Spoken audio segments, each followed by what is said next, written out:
Hello, everyone. I'm Dr. Amy Chai, and you're watching CT Politics TV. Now, I want to ask you a question. Whenever you hear the word ex con or felon or prisoner, I'm just wondering what runs through your mind. Um, are you afraid? Do you feel like it's someone you would want to hire?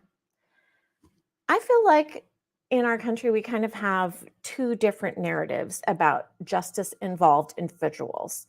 The first narrative is what I call the media narrative. And if you've ever watched movies or TV, where it kind of pumps up the whole ex con image as being a dangerous, frightening, scary person. And if you watch the news, if you watch a lot of movies, you probably have the movie or media view of the felon community.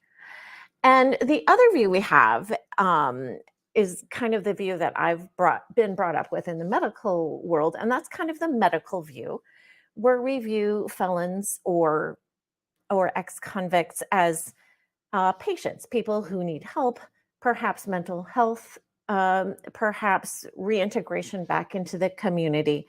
But we've always kind of been conditioned to think of a ex-con as somebody that we need to help.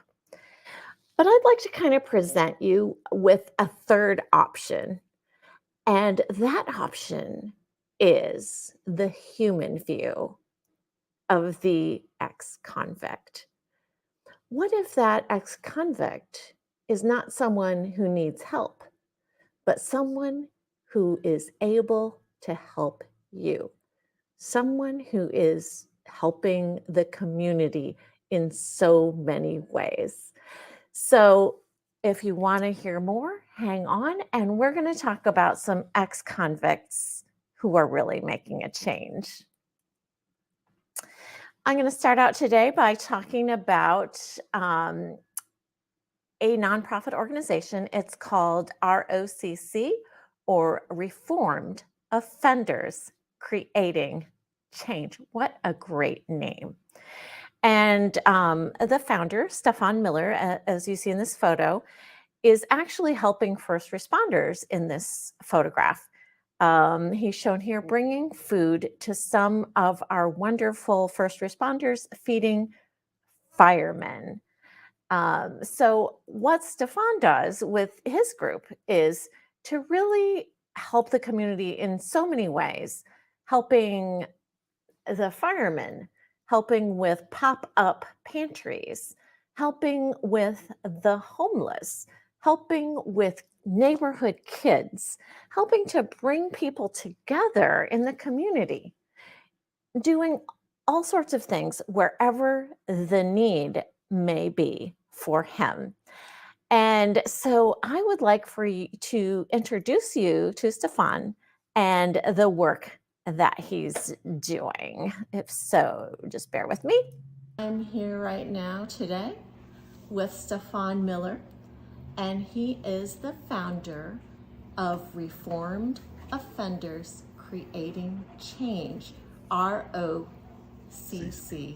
Yes, we are Welcome, the Rock. Stefan. The Thank you. Rock, and we need this kind of a rock in our society. Reformed men who are really putting it out there to help the community. And not just men. Not just men, Not just women men as too. well, yes. That's right. There's women out there helping you out. As well. And I think it's really important for the kids to see you all doing this, and I'm so grateful for what you're doing. And thank you for having us. Can you tell me a little bit about your past? How did you get, involved in getting in trouble in the first place? And then how did you get involved in thinking change needed to happen? Well, it just so happens that since we are here at Get 'em Boy Boxing, I happen to grow up in this area as a youth. This is pretty much the area where I got my start getting in trouble towards my 11th or 12th age.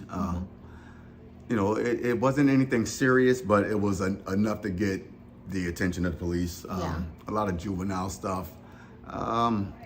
It kind of trickled downhill from there as a young juvenile, 15, 16, up until I turned 19 and was sentenced to a lengthy sentence. It took 16 years of incarceration to kind of solidify it in my head that I can't do this any longer. Yeah. And at that point, when I came out, I figured, okay, what can I do to do something different? At the time, I started volunteering a lot. I probably volunteered at every soup kitchen, shelter, whether it's group home. I've given back to the halfway houses that I've been in, sober living. So I took that initiative and said, okay, what can I also do alongside of that, knowing that all the obstacles that we have coming out of jail. And I formed this organization 3 years ago during the height of the pandemic, when a lot of people were coming out of jail and just being let out and weren't being given anything because of the fact that the pandemic was out. Yeah, and a lot of the public agencies were closed, yes, and everybody was hiding indoors. It must have been very rough. Oh yeah, but luckily we had some really, really good supporters who donated a lot and helped kind of give these guys something to have during the time of their release. I was unable to do much, but the things that I was able to do was plenty. Some people were able to get housing through our organization. I touched base with a lot of people. I'm a member of the Reentry Roundtable, so we're always collaborating with one another. Oh, okay. So, what's the Reentry Roundtable? The Reentry Roundtable is it's a group of other organizations throughout the state dealing with reentry services coming out of jail. We all collaborate. We all have a meeting every other week. So we're always, whatever events that we're having or whatever services that we're providing are listed on the Connecticut website. We have, like I said, weekly meetings to discuss anything and everything pertaining to reentry for our citizens that are coming home. Okay. So how does ROCC, your organization, how does it fit in with the other service organizations? What do you do in your organization? Well, for me, mainly, I've been doing so much. I kind of lost my focus, but still have the same focus. I've been helping a lot with the homeless community right now. Yeah, and there's a lot of homeless right now. Yes, between the original Tent City on the Boulevard and the new Tent City now on Rosette Street, 203 Rosette Street. And I love them for what she did. She allowed 30 people to live in her backyard who were living in Tent City on the Boulevard. So yeah, right in her backyard. Right in her backyard, she has 30 people living in tents. She has a big gazebo in the middle, and all the tents are lined up around the gazebo. They're allowed to sit there and congregate. So I've been doing a lot trying to help them with as much as possible. And what do you help them with? We help them with food, clothing, toiletries, appliances. We have people going over there, contractors, to help them make their kitchen more sustainable for the new residents, because if you're having that many people there, your kitchen has to be a commercial kitchen. We've contracted people to go and assist them with that. Again, I'm here at Get 'em Boy Boxing and the Big Crew. We try to lend a hand with any organization that's doing anything positive in the community, especially for the kids and the homeless, because right now, one will lead to the next. If we don't get to the kids now, they can be the next us going back to jail. That's right. That's our main focus. Our main focus is making sure that this doesn't trickle on. Whatever negativity could have been in their past, let that stay in the past. And all of this positive stuff that's going on in the city, we have a lot. Yeah. So people creating change. A lot of we have a lot of government organizations, but that's not really enough. I mean, people creating change, working together. Yes, I mean what do they call it? Grassroots. Yes, like grassroots. we're like on the ground running. We're not a big organization. I'm someone you can see and reach out to at any given time. Most of the time, a lot of people see me on the streets. I'm on social media heavily. I get contacted constantly about, what services we provide, or how can I help, or what can we do to help you guys. I'm so grateful for the many supporters who have decided to donate whatever it is. It doesn't always have to be monetary.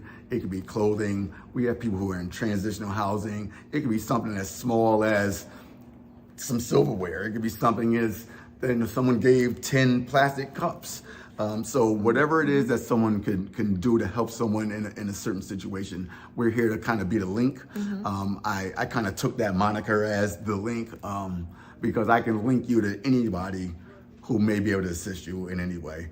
If I can't get it for you, I know someone or another organization who has that ability to make that happen for you. Yeah. So making community, it sounds like it's all about building community between people and between other groups. Exactly. And that's what's making the change. Definitely. And being one of the original members, I think I spoke to you, of Building Bridges, this was one of the basic tenements of that group. It was to build a bridge from one community to the next. Yes. To make sure that we can meet halfway and have stuff done properly.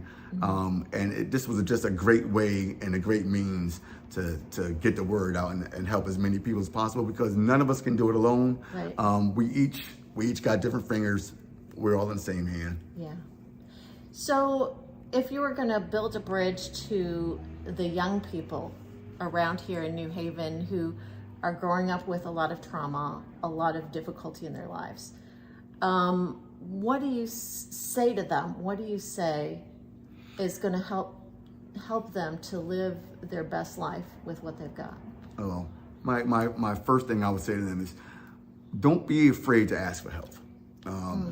I know a lot of us, we grow up with that, okay, we don't want to ask. We don't want to ask because we don't want to be told no. Pride goes before destruction. Yes, and we don't want to be told, we don't like to be told no. Sometimes no gets said so much that we just don't want to ask because we never think that we're going to hear yes. Ask for help. I tell the young people, guys, whatever you're going through, come and speak to an older person.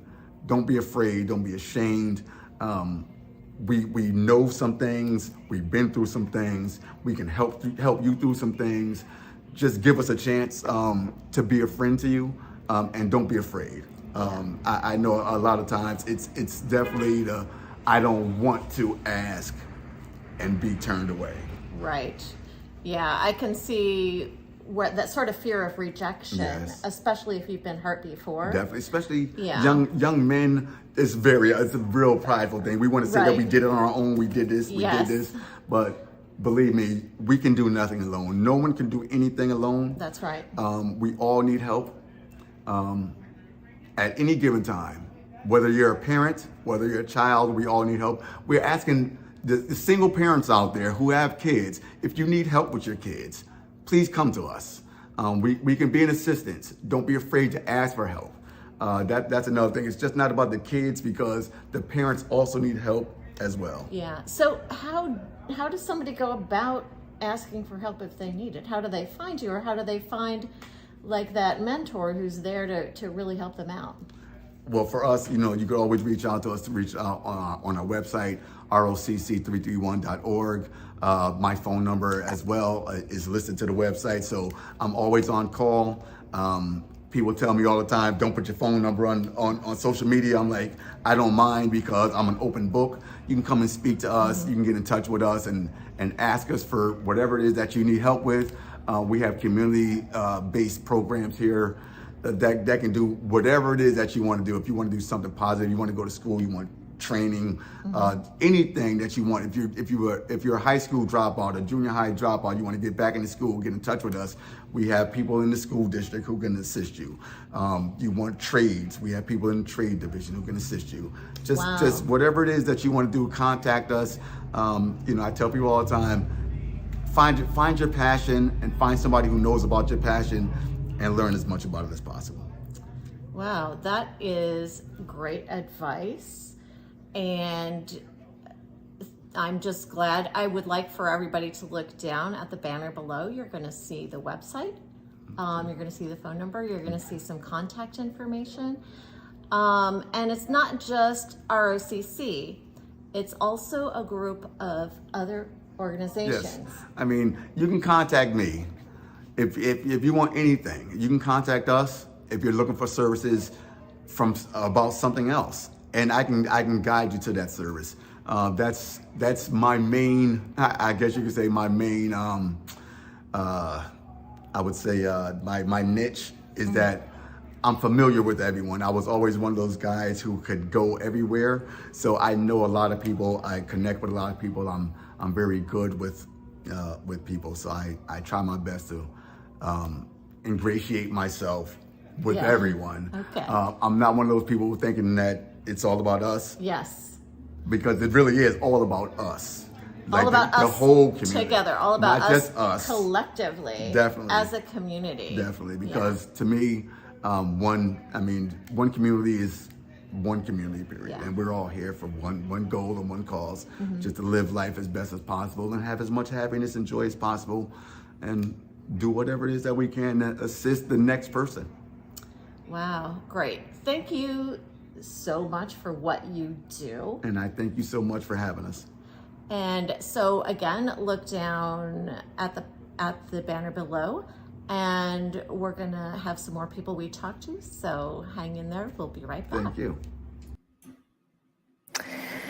So you had the opportunity to see a little bit about ROCC, which is Reformed Offenders Creating Change. And I had the wonderful opportunity to go along with Stefan to see something that was actually going on. And when I was able to interview him, we went to see some awesome kids being mentored by a really awesome mentor. And let's go and see what's going on. Here's some great kids. Look at them working the car wash. These kids are all being mentored in a boxing academy. And what they're doing right now is working to earn a little bit of money to help themselves to go on a trip to Texas for the Junior Olympics. And I watched them working and doing an awesome job on cars.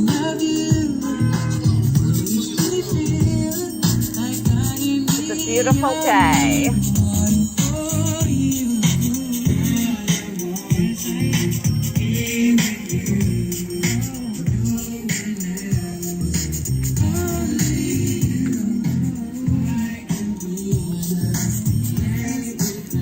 Got kids out here earning money to go to the Junior Olympics. Go kids!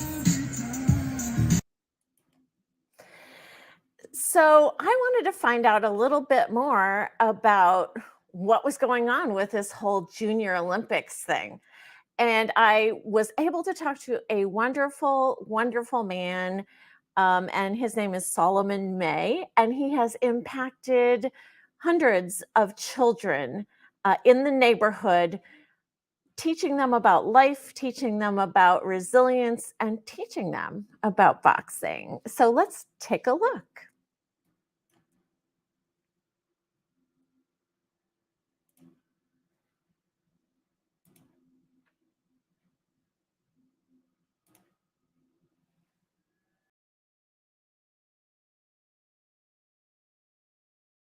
A little bit about why you started this boxing group and what's going on. Well, I started it because, I've been a boxer all my life. I started boxing when I was maybe like 11, 12 years old. And then, hard times hit. My mom's kicked me out when I was 13 years old. And I was on my own for all those years. But no matter what I got into, no matter what trouble I got into or whatever, boxing was always a consistent. Boxing was more like a parent. Like, I could go to boxing whenever things got hard, whenever things got tough or whatever, I could always train. So boxing was always a staple in my life. So I try to have an influence on the kids, use something to get you out of your rut, to get you out of your emotional state. Like, learn how to control yourself, learn how to be disciplined, learn how to be structured. And boxing to bring that to you. It'll definitely let you know who you are. Yeah. So what's you're having a car wash outside today? Can you Yeah. tell me a little bit about that? Yes, we're having a fundraiser today at Car Wash. We over at 746 Orchard Street, New Haven, Connecticut. We're having a fundraiser. We have 3 youth that qualified to go to the Junior Olympics next month, June 3rd to June 10th.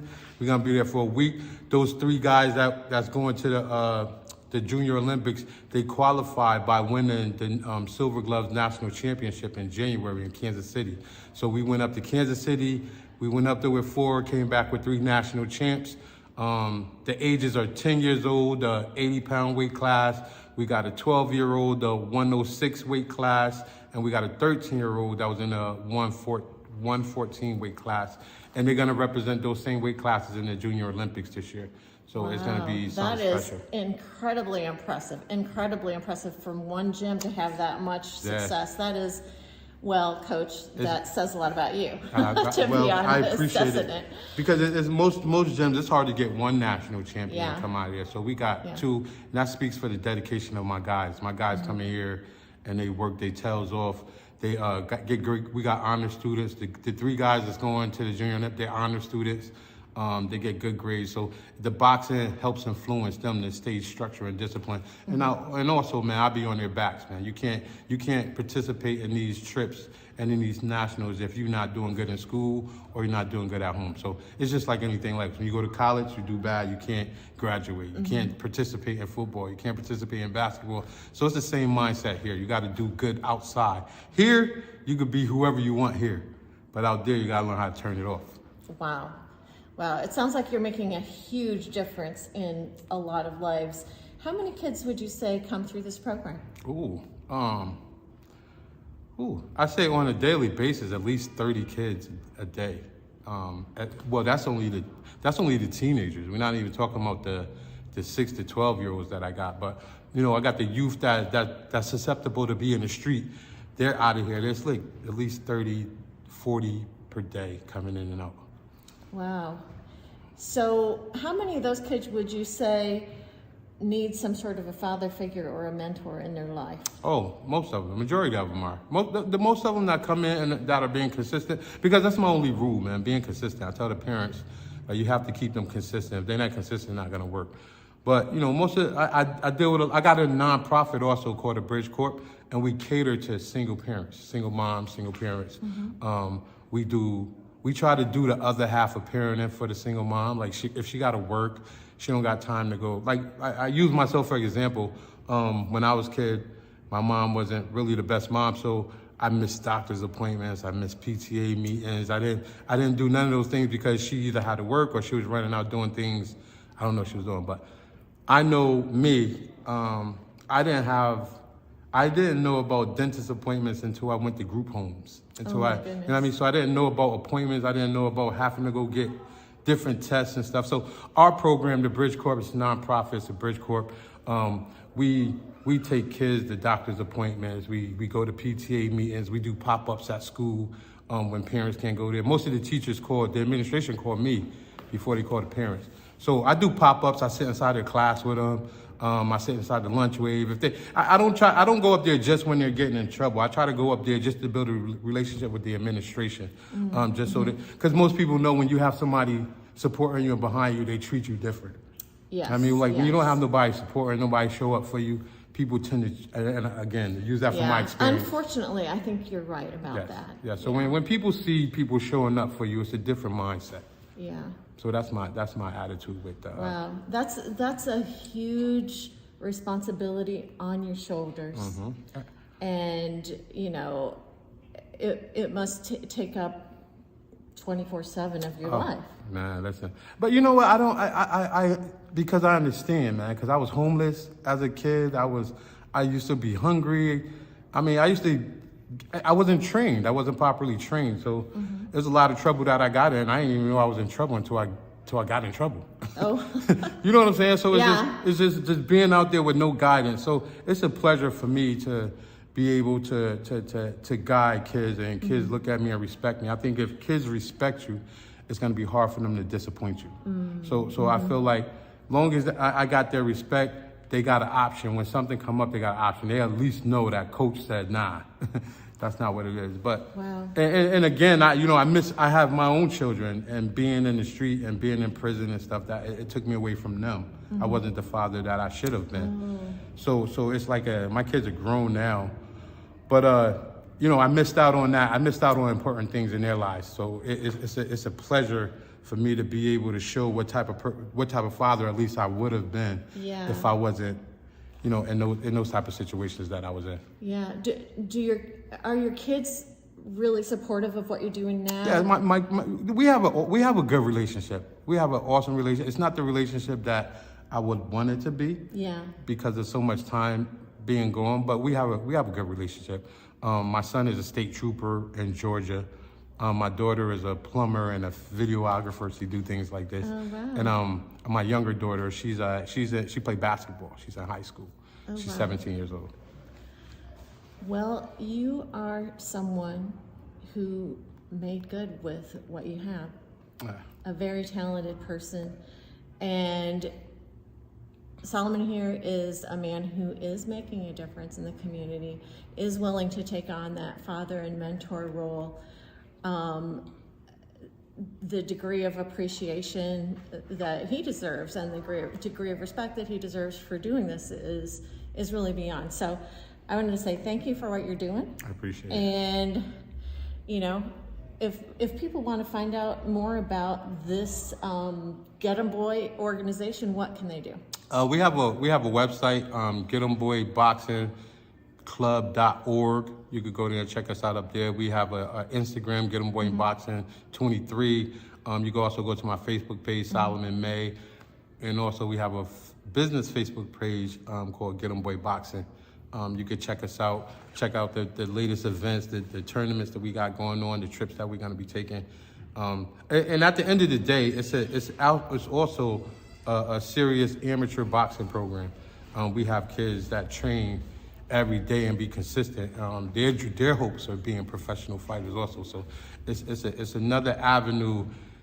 In this community right here, there's not too many things to do. So I look at this as, you could get good at this and you can make a living for yourself and take care of your parents also.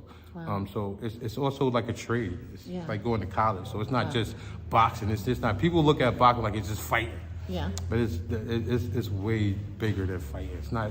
It's about structure, discipline, learning how to obtain a goal, get a goal and obtain it, and get to it, and see your goals come out. So that's what it's about, man. And to see these kids travel, like most of these kids been to places that their parents haven't been to through boxing. So boxing affords you a lot of opportunities. So I appreciate everybody that come through. I appreciate you coming through today. So it's a lovely thing.